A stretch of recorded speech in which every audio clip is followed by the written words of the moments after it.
Salve, salve, salve, salve, rapaziada! Tudo certo com vocês? Como vocês estão? Espero que todos estejam bem. Seguinte, meu povo, vamos trocar uma ideia para falar de Kevin Viveiros, porque acaba sendo um jogador que ele vem sendo extremamente influente, né? Nesse time do Atlético, nesse momento do Atlético. Eu acho que as críticas que existiam em relação ao Viveiros, elas vão se desmoronando aos poucos e com justiça, né? Eu fui um crítico da chegada do Viveiros. Eu tinha muitas dúvidas sobre o que o Viveiros ele realmente poderia entregar para o Atlético, mas hoje me rendi. Não me rendi. Alguns gols perdidos, algumas atuações abaixo, mas é impressionante como ele influencia o jogo do Atlético. E a gente vai falar mais sobre essas questões táticas, mas a frase que eu trouxe pro título eu acho que é muito verdade, assim, na história do clube, né? Todo grande time do Atlético começa com um grande camisa 9. Se a gente for pegar a lista de grandes atacantes que o Atlético teve nos últimos 30 anos, é impressionante.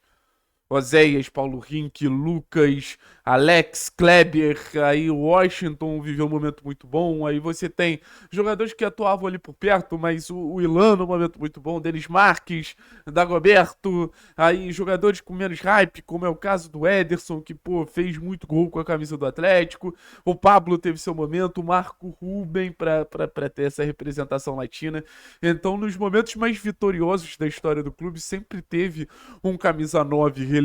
Eu acho que o investimento que o Atlético fez no Viveiro, se a gente for justificar pela parte histórica, faz total sentido. Mas agora vamos deixar a tradição do time de lado um pouquinho e falar sobre campo e bola e por que o Viveiros ele vem se tornando essa peça cada vez mais importante. E eu entendo que o Viveiros ele é um jogador muito específico. Eu acho que todo torcedor do Atlético conseguiu perceber muito rapidamente como o Viveiro se sente confortável sendo esse atacante que corre pra finalizar, corre pra finalizar, corre pra finalizar. A gente vai pra uma sequência de jogos fora de casa e o torcedor do Atlético ele se sente até mais confiante, sabendo que a partir do momento que o time adversário vier atacar o Atlético, a gente já tem uma armadilha pronta, muito condicionada pela capacidade física que o Viveiros tem. E aí fica naquele cenário, né? A gente tá numa condição de ter um jogador muito bom para jogar em transição, mas e quando a gente tiver que enfrentar blocos baixos? E conversando com algumas pessoas, essas pessoas elas me apresentaram pontos interessantes. Primeiro de tudo, dos gols que o Viveiros fez, alguns foram em blocos baixos. Então não dá para condicionar ele só jogando em transição. Por exemplo, o segundo gol contra o América é originário de uma transição, mas o América, querendo ou não, ali em organização defensiva. Se você pegar o gol contra o São Paulo, que até agora é o gol mais importante do Viveiros com a camisa do Atlético, o gol lá no Morumbi que mantém o Atlético vivo e permite a classificação na Arena da Baixada, é um gol contra o bloco baixo. Então a gente tira essa questão do Viveiros ser um jogador que só pode jogar em transição. No último jogo, mostrou uma boa capacidade de associação. A assistência que o Viveiros dá pro gol do Zapelli, sustentando a marcação, é muito legal. Aí a gente vai para outro ponto que me apresentaram. O Viveiros é um jogador que ele gera desgaste o tempo inteiro. E aí a gente fala muito sobre esse perfil guerreiro que o Viveiros tem, né? Porque o zagueiro vai estar fazendo a saída de bola. Ele vai estar sendo pressionado pelo Viveiros. O Atlético deu um chutão. A bola que o zagueiro, por exemplo, contra um Allan Kardec, recolheria fácil e sairia jogando, ele vai ter que se esforçar muito mais porque o Viveiros vai ali disputar. Uma bola cruzada na área era muito mais facilmente tirada em relação ao Allan Kardec, em relação ao Renan Peixoto, do que o Viveiros que vai até o final incomodado a uma trombada no zagueiro. Então os zagueiros odeiam jogar contra o Kevin Viveiros. E a gente viu isso em níveis de zaga diferentes. Incomoda numa zaga de Série B. Talvez a zaga mais física de Série B, que seja a zaga do Novo Horizontino, sofreu horrores com o Viveiros. E acho que a gente pode falar também de zagas de time de Série A. Que aí a gente fala sobre Corinthians, que aí a gente fala sobre São Paulo. Que o Viveiros infernizou ali Alan Franco, Gustavo Henrique, André Ramalho. O Arboleda saiu do jogo contra São Paulo, contra o Atlético, aqui na Arena da Baixada, muito graças a uma disputa ali com o Viveiros. Então, quando eu falo que ele condiciona o jogo, é nesse sentido. Eu acho que a gente poderia ter mais mecanismos para colocar o Viveiros em mais condição de finalizar. É algo que eu sinto falta. Acho que o Viveiros ele ainda é um jogador que finaliza pouco. E você ainda tem um momento de Luiz Fernando e Mendonça, que são dois jogadores que poderiam auxiliar nesse sentido de oferecer poder de fogo ao Kevin Viveiros. E, cara, vamos ser sinceros, eles não vêm oferecendo. Vêm sendo partidas muito abaixo de Mendonça e de Luiz Fernando, inclusive nessa questão de finalização. Tanto que a gente tá vendo gols de Zapelli.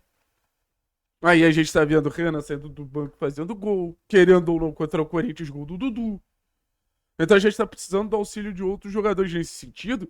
E eu acho que o Atlético ele tem muita capacidade construtiva para criar mais situações de gol pro Viveiros. Para criar mais situações do Viveiros estar finalizando. Você tem ali por trás do Viveiros a possibilidade de um Leozinho, que é um jogador que cria bastante. A possibilidade de um Zapelli, que é um jogador que cria bastante. A possibilidade de um Esquivel, que é um jogador que cria bastante. De um Dudu. O próprio Luiz Fernando, o próprio Mendonça. Então, no final das contas, a gente tá num cenário ali de um jogador que ele pode ser mais. Ele pode ter mais desmarques. Ele pode fugir mais desse confronto direto com o zagueiro para estar mais em condição de finalizar. É basicamente isso. Mas assim, pro jogo, por exemplo, contra o Botafogo, é um jogo que a gente vai pegar uma zaga limitada. A predisposição do Viveiro gerar o erro, a predisposição do Atlético começar a ter um time que pressiona melhor, começar a ter um ataque que não vai deixar o adversário confortável, que não vai deixar o time ter uma capacidade de construção legal, pô, ajuda muito o Atlético. Isso parte muito do Viveiros. Isso parte muito do Viveiros, sabe? Essa pressão que sufoca, que recupera a bola rápido para atacar novamente. Hoje não tem atacante no futebol mundial que não tem a responsabilidade de pressionar. Hoje não tem atacante no futebol mundial que não tem a responsabilidade de estar ali sufocando, pressionando, tentando recuperar a bola o mais rápido possível. No futebol mundial. Então, acho que o Viveiros vai ser um atacante de muitos anos do Atlético, assim. Tomara que o Atlético suba, eu tenho muita curiosidade de ver o Viveiros numa Série A.